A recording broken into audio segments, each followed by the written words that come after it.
On a cold December evening, in a small town somewhere in America, the streets were quiet. Snowflakes fell gently from the dark sky, covering the sidewalks with a thin white blanket. Christmas lights flickered in store windows, promising warmth and joy to those who could afford it. But not everyone was celebrating. Inside a modest grocery store near the bread section stood a little girl. Her name was Emily. She was only 8 years old. Emily wore a faded pink coat, 2 sizes too big for her small frame. The buttons were loose and the sleeves were frayed. Her boots had holes at the toes, and the cold air nipped at her fingers. She looked fragile, yet determined. In her tiny hands, Emily clutched a loaf of bread. It wasn't the fancy kind. Not sweet bread, not warm rolls fresh from the oven, just the cheapest loaf, wrapped in thin plastic. She looked around nervously, as if unsure whether she truly belonged in this place. Other shoppers passed by with carts full of groceries, meats, fruits, desserts, treats for the holidays. Emily held nothing but that single loaf of bread, as if it were the most precious treasure in the world. Emily's eyes widened. Her cheeks flushed red. She quickly dug through her pockets again. Nothing. Her throat tightened. She whispered, almost too soft to hear. "But my mom, she's hungry. She hasn't eaten today." Tears pooled in her eyes. Her small hands curled into fists. The cashier looked uncomfortable. "I'm sorry, sweetie," she muttered. "Rules are rules. I can't give it to you for less." Emily's lips quivered. She picked up the coins and clutched them tightly, as if letting go would mean losing everything. She stared at the bread. Her stomach growled quietly, but louder than that was the ache in her chest. Thinking of her mother at home, weak, waiting for food. Finally, she lowered her head. Tears slid down her cheeks. Her voice cracked as she whispered to herself, "I can't do this anymore." At that very moment, a man entered the store. Tall, well-dressed, with eyes that noticed more than most people. His name was John. He was a millionaire, respected in town, successful in business. But as he stepped inside, his eyes were drawn to the scene unfolding at the counter. A little girl crying over a loaf of bread. A cashier turning her away. Coins scattered on the counter, glinting under the harsh store lights. John froze. A memory flickered in his mind. A younger version of himself, standing hungry in a store, holding a piece of bread he couldn't afford. He remembered the shame, the helplessness, the sting of being told no. His heart tightened. He couldn't just walk past. Not tonight. He took a slow step forward. The air seemed to shift as he approached. Emily wiped her eyes, clutching the bread, ready to put it back on the shelf. But then, a warm voice broke the silence. "Excuse me," John said gently. "How much for the bread?" "I'll take care of it." The cashier blinked, surprised by the man's voice. Emily turned her head, her tear-filled eyes meeting John's calm gaze. For a moment, time seemed to stand still. Emily clutched the bread tighter, unsure whether to trust this stranger. John reached into his wallet and pulled out a bill. "Here," he said to the cashier, "I'll cover the bread. And add a gallon of milk, some fruit, and a few cans of soup, please." The cashier hesitated, then rang up the items. Emily's eyes widened. She stepped back, shaking her head. You don't have to," she stammered. Her voice was so small, it was almost lost in the hum of the store's fluorescent lights. John crouched slightly, lowering himself to her level. His tone was soft, almost like he was speaking to his younger self. "Everyone deserves to eat, Emily," he said. The way he spoke her name startled her. She hadn't told him yet. Emily blinked. How did you know my name?" John smiled faintly. "I didn't. But now I do." Emily's cheeks flushed pink. She lowered her gaze, embarrassed. John continued, his voice steady. "You remind me of someone. Someone I used to be." The cashier handed over a bag filled with the bread, milk, fruit, and soup. John placed it gently in Emily's arms. She clutched the bag tightly, as if afraid it would disappear. Her lips trembled. Thank you, sir. John studied her for a moment. Her coat was far too big. Her boots were worn thin. Her hands shook from the cold. He could have walked away right there. Many would have. But something deep inside him said otherwise. He straightened up, placed his hands in his pockets, and asked, "What's your name?" "Emily," she said softly. "Emily," he repeated, as though testing the sound. "It's a beautiful name." She smiled faintly, shy but grateful. John hesitated, then asked carefully, "Do you live nearby? Can I walk you home?" Emily bit her lip. She remembered her mother's warnings about strangers. But then she looked at the bag of food in her hands. This man had just saved her from humiliation. His eyes didn't look cruel. They looked kind, sad even. After a moment she nodded. "Yes, it's not far." John smiled gently. "All right then. Let's go together." They walked out into the cold night. The air was sharp, biting their skin. Snowflakes fell harder now, dusting the streets in white. Emily hugged the grocery bag to her chest, her small arms wrapped tightly around it. She walked quickly, her boots crunching against the snow. John slowed his pace to match hers. He glanced down at her, and for a fleeting moment, he saw his younger self again. The boy who once stood in a store, hungry, ashamed, and desperate. He remembered the stranger who had helped him. A man he never saw again, but whose kindness had carried him through his darkest days. John's heart ached. He whispered inwardly, "Maybe this is my chance to return what was once given to me." As they walked, Emily glanced up at him. Her voice was hesitant, fragile, but curious. Why did you help me?" John paused. The question lingered in the cold night air. He looked ahead, snowflakes settling in his hair. "Because," he said softly, "I know what it feels like to be hungry. I know what it feels like to be you." Emily stopped for a moment, surprised. Her wide eyes searched his face, trying to understand. John gave her a small smile. "Don't worry about it, Emily. Tonight, you and your mom will eat. That's all that matters." Emily's throat tightened. She clutched the bag even closer, whispering, "Thank you." They continued walking down the snowy street, their footprints marking a fragile trail of kindness against the endless white. They walked out into the cold night. The air was sharp, biting their skin. Snowflakes fell harder now, dusting the streets in white. Emily hugged the grocery bag to her chest, her small arms wrapped tightly around it. She walked quickly, her boots crunching against the snow. John slowed his pace to match hers. He glanced down at her, and for a fleeting moment, he saw his younger self again. The boy who once stood in a store, hungry, ashamed, and desperate. He remembered the stranger who had helped him, a man he never saw again, but whose kindness had carried him through his darkest days. John's heart ached. He whispered inwardly, "Maybe this is my chance to return what was once given to me." As they walked, Emily glanced up at him. Her voice was hesitant, fragile, but curious.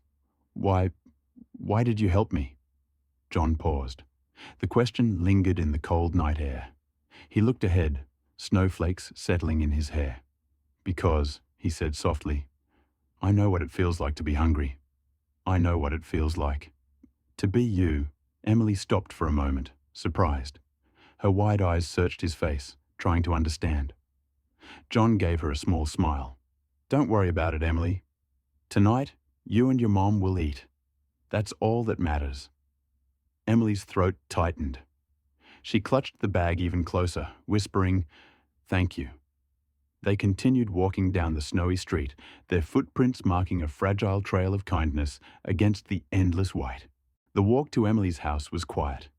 Streetlights flickered above, casting broken circles of yellow light onto the snow-covered road. The sound of their footsteps, her tiny boots crunching the ice, his polished shoes sinking into the snow, echoed in the silence. Emily clutched the grocery bag like a lifeline. Her breath rose in little clouds, each one dissolving quickly in the freezing air. She didn't speak.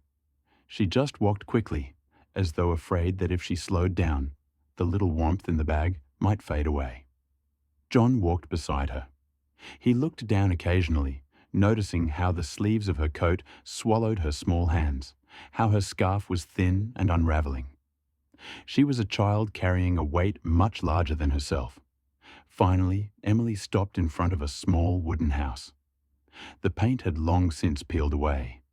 The windows were foggy, cracked in places, patched with tape. The roof sagged under the heavy snow. She lowered her head slightly. "This is where I live," she whispered. John's chest tightened. He had seen mansions and penthouses, luxury beyond measure. But this fragile home, standing against the cold, told a different story. It told the story of survival. Emily pushed open the door. It groaned, protesting, as if it hadn't been cared for in years. Inside, the air was colder than outside. There was no fire, no heater, no Christmas decorations. Just silence, heavy and sharp. She placed the grocery bag on a small wooden table, the legs of which were uneven. Then she hurried toward the back room. "Mom," she called softly, almost afraid to wake someone from a fragile sleep. "I brought food." John followed slowly, his eyes scanning the bare walls, the worn furniture, the emptiness that filled the house. In the bedroom, a woman lay on a narrow bed. Her face was pale, her hair messy, her body wrapped in a thin blanket. Her lips were dry. Her breathing was shallow, uneven. When she saw Emily, she tried to sit up, but her body trembled. "Emily," she whispered, her voice hoarse. "You didn't have to." Emily rushed to her side, gently holding her hand. "It's okay, Mom. We have bread now, and milk, and soup." The woman's tired eyes flickered with surprise. She noticed John standing in the doorway, her brow furrowed. Who is this?"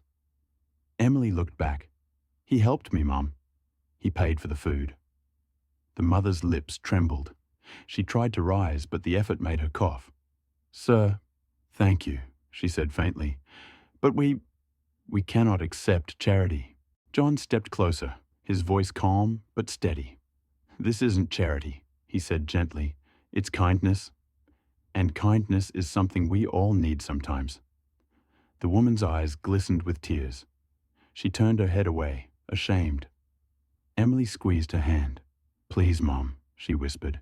"It's okay." John knelt by the bed, lowering himself so his gaze met the woman's. "My name is John. I don't want anything from you. I just wanted to make sure Emily was safe." The woman studied him, searching his eyes for hidden motives, but all she saw was sincerity. Her voice cracked. Since my husband left, we've had nothing. I cannot work. Emily, she does her best, but she's just a child." Emily lowered her gaze, ashamed, though she had done nothing wrong. John's heart ached. He remembered his own mother, once ill, once desperate. He remembered the helplessness of being too small, too powerless, too hungry.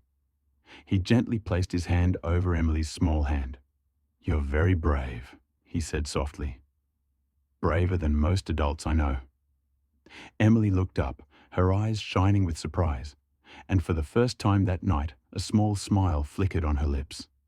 John rose to his feet, his eyes scanning the cold, bare room once more. And in his heart, the decision was already made. He would not walk away.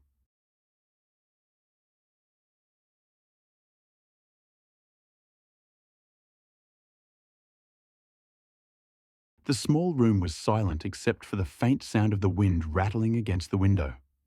The thin curtains swayed each time the icy draft crept in through the cracks.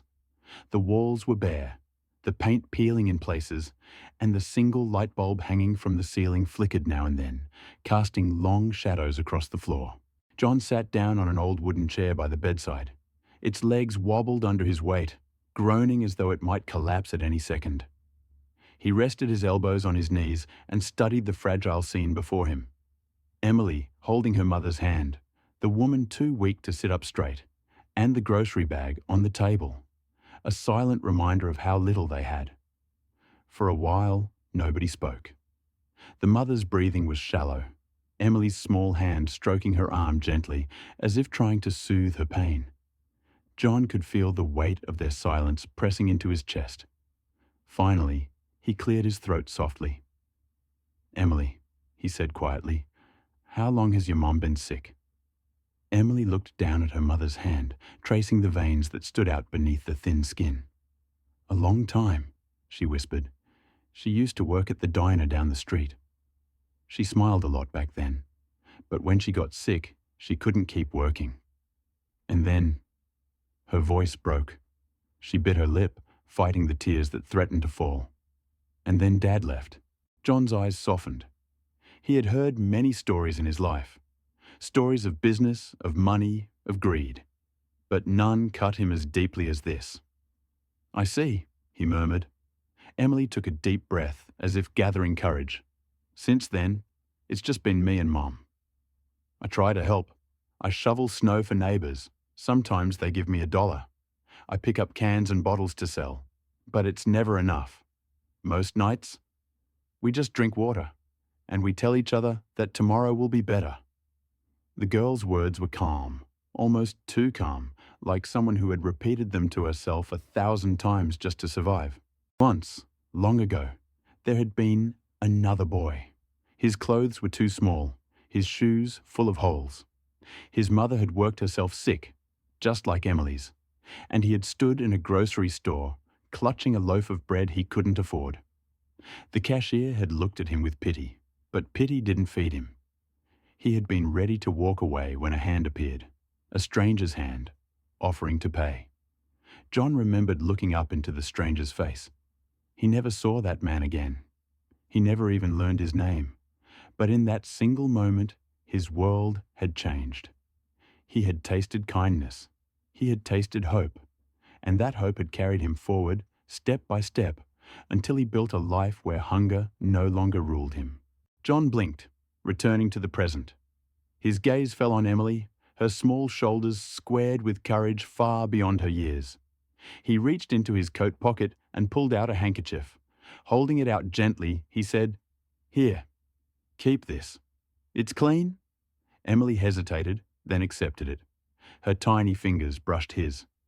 "Thank you," she whispered. But she wasn't just thanking him for the handkerchief. She was thanking him for listening, for not turning away. John leaned forward, his voice soft but steady. "Emily, you're strong. Stronger than many grown men I know. And you," he glanced at the mother, "you've raised a daughter full of courage and kindness. That means you've done something right, even when life was unkind to you." The mother's lips trembled. Tears slid silently down her cheeks. "I don't know how much longer I can fight," she admitted, her voice barely audible. John's heart ached. He wanted to say, "You don't have to fight alone anymore." But he stopped himself. Promises meant nothing unless he was ready to keep them. So instead, he simply said, "Tonight, you don't need to worry. Tonight, you eat. And tomorrow, we'll see what we can do." Emily looked at him, eyes wide, as though she didn't quite believe his words. But for the first time in a long while, a flicker of hope glowed in her gaze. And in that fragile little room, surrounded by cracked walls and cold air, something warmer than fire began to grow. The night passed slowly in that small wooden house. The wind howled outside, rattling the loose boards. But inside, for the first time in a long while, Emily and her mother had eaten until they were full. John had left late, after making sure they were safe. He promised nothing, but in his heart, he knew he would return. And so, the next morning, as the pale winter sun crept over the snowy rooftops, John's car pulled up once more in front of the fragile little home. Emily, surprised, ran to the door when she heard the knock. Her eyes lit up. "Mr. John!" she exclaimed, hugging her coat tighter around her. John smiled warmly. "Good morning, Emily. May I come in?" She nodded eagerly and led him inside. But this time, John did not come alone. Behind him walked a kindly middle-aged man with a black bag, a doctor. And in John's arms were 2 heavy blankets, folded neatly, along with another bag of groceries. Emily's mother tried to sit up when she saw them, her face a mixture of gratitude and embarrassment. "Sir, you've done enough," she whispered weakly. "Please, we cannot repay—" John raised his hand gently. "Don't speak of repayment. You've carried too much already. Let us help." The doctor stepped forward, placing his bag on the table. "May I?" he asked softly. Emily's mother nodded, too tired to protest. As the doctor checked her pulse, listened to her breathing, and gave her medicine, John busied himself spreading the blankets across the bed. The fabric was thick and warm, smelling faintly of soap. He tucked the edges in carefully, making sure the woman would not feel the icy drafts that crept through the room. Emily stood nearby, watching with wide eyes. "Is she going to be okay?" she asked, anxiously. The doctor smiled kindly. "With rest, food, and these medicines, yes. She will regain her strength. It will take time, but she will recover." Emily's shoulders relaxed with relief. She turned to John, her voice trembling with joy. "Thank you. Thank you so much." John placed a gentle hand on her shoulder. "Hope, Emily. That's what we need to hold on to. Your mom is strong, and you're the reason she's still fighting." Tears welled in Emily's eyes. She lowered her gaze, whispering, "I just didn't want her to be hungry anymore." John's chest tightened at her words. He thought of how a single loaf of bread had brought him here, how a child's courage had opened his eyes again to what truly mattered. When the doctor finished, he packed his bag and gave John a nod. "She'll be fine with care," he said. John paid him quietly, refusing to let the woman see. For him, it wasn't about charity, it was about dignity. Before leaving, John handed Emily another small bag. Inside was fruit, bread, and a little jar of honey. "For your breakfast tomorrow," he said with a wink. Emily's face lit up, her smile brighter than the morning sun streaming through the cracked window. For the first time in years, the house did not feel quite so cold.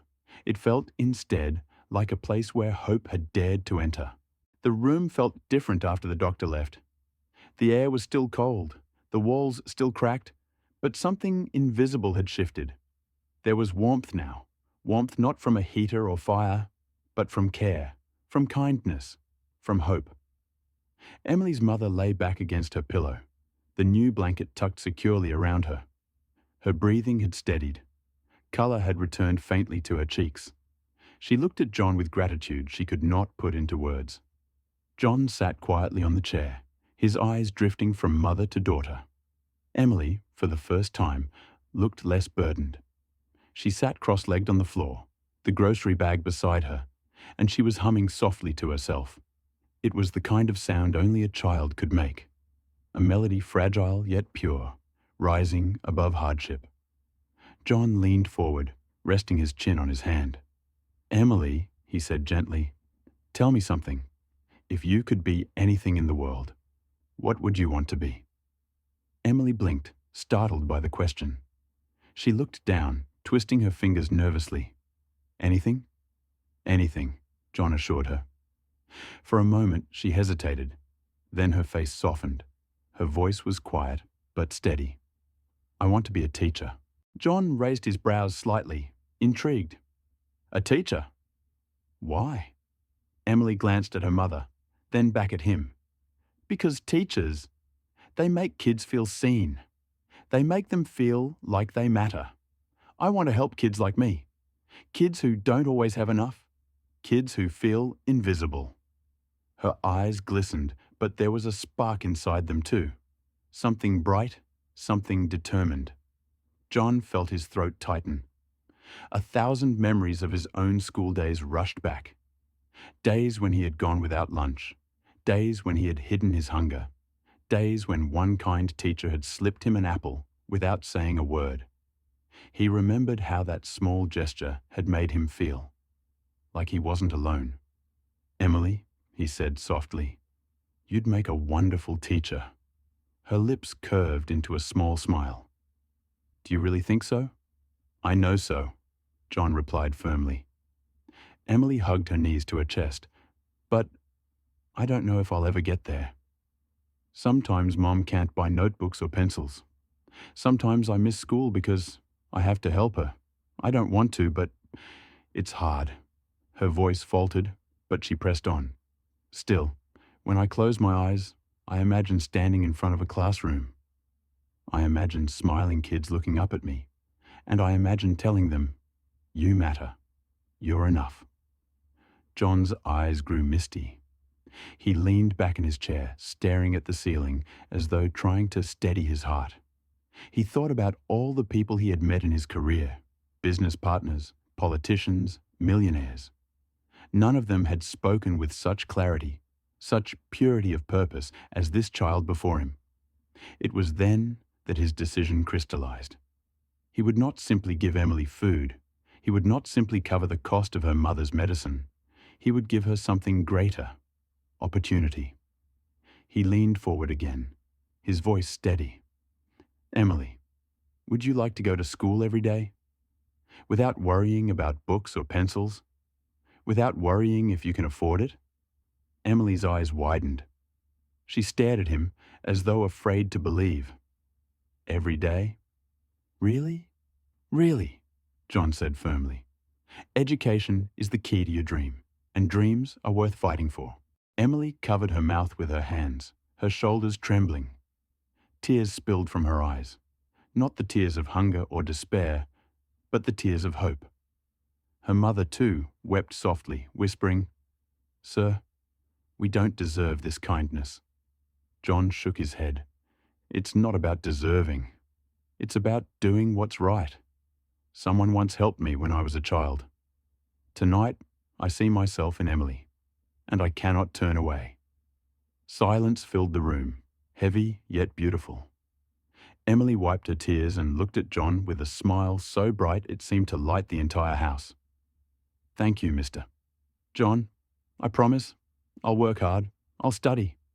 I'll make you proud." John smiled back, his own eyes wet. "You already make me proud, Emily." And in that fragile little house, a new future was born. Not just survival, but the promise of growth, of learning, of becoming. Days turned into weeks. The snow outside grew heavier, but inside the little wooden house, life began to change. Emily's mother was stronger now. With medicine, rest, and the food John continued to provide, her color returned. Her laughter, though soft, once again filled the room. But the greatest change was in Emily. Every morning, she now put on a warm coat, one John had bought her, along with new boots that fit her feet perfectly. No longer did her toes freeze through holes. Then she saw him, John, standing across the street. He gave her a reassuring nod and a smile. Emily took a deep breath, straightened her shoulders, and walked forward. Each step into the schoolyard felt inside the classroom. She sat down at her desk. For the first time in weeks, maybe months, she had everything she needed. A pencil sharp enough to write clearly, a notebook without torn pages, a lunch packed with bread, fruit, and even a little chocolate. The teacher smiled at her warmly. "Welcome back, Emily. We've missed you." Emily's heart swelled. She opened her notebook, her small hands steady. When the teacher asked a question, Emily's hand shot up. Not hesitantly this time, but confidently, as if she belonged here. And when she answered, the room was quiet, then filled with nods of approval. Across the street, John watched through the window. He saw the little girl he had once found in a grocery store, crying over a loaf of bread, now sitting tall and proud among her classmates. And he smiled. For him, success had always been measured in money, in deals, in numbers. But now, watching Emily raise her hand in class, he realized true success was something else entirely. It was giving someone else the chance to dream. Emily glanced toward the window, as if sensing his gaze. Her eyes met his, and she smiled. John placed a hand over his chest, a silent promise that he would be there for her. For the first time in a long while, Emily felt not only full in her stomach, but full in her heart. She belonged, she mattered, and her dream of becoming a teacher no longer felt impossible. The sun was beginning to set, painting the snowy streets in shades of gold and pink. Inside the classroom, Emily sat tall at her desk, her notebook filled with fresh words and drawings. For the first time in her young life, she felt certain of her future. When the bell rang, children spilled out into the yard, their laughter ringing like music. Emily walked slowly, clutching her backpack, savoring every step. Across the street, John stood waiting. He raised a hand in greeting, his smile steady and proud. Emily ran to him, her boots crunching on the snow. "Mr. John," she called, "I answered a question today." The teacher said, "I did well." John knelt to her level, his eyes shining. "I knew you would, Emily. You're brighter than you realize." Her cheeks flushed with joy. She turned to see her mother approaching slowly from down the street, wrapped warmly in the thick blanket John had given her. Though still recovering, her steps were steadier now. Together, the three of them stood in the fading light. An unlikely trio bound not by blood, but by compassion. The mother reached out and took Emily's hand. Then, hesitantly, she extended her other hand to John. "We have nothing to give you, sir," she said softly, "except our gratitude." John shook his head, taking her hand firmly. "You've already given me something greater than wealth. You've reminded me why kindness matters." Tears welled in the woman's eyes. Emily squeezed both their hands, smiling so brightly it seemed to chase away the cold. They stood there together as the town bustled around them, unnoticed by most. But to them, it was a sacred moment, a promise of better days. Narrator, closing reflection. Sometimes the smallest act can change everything. Sometimes a loaf of bread can be the beginning of hope. And sometimes, when a stranger steps into your life, they bring with them not just food or warmth, but the chance to dream again. Emily would never forget the night she whispered, "I can't do this anymore." Because that was the night a man walked in and said, "You don't have to." And for John, the millionaire who had once been a hungry boy, it was the night he discovered that true wealth was not measured in money, but in kindness shared. As the snow continued to fall, the three of them walked slowly down the street, their footprints side by side, marking a path not of poverty or despair, but of resilience, love, and new beginnings. The camera lingers on their joined hands. The music swells, then fades,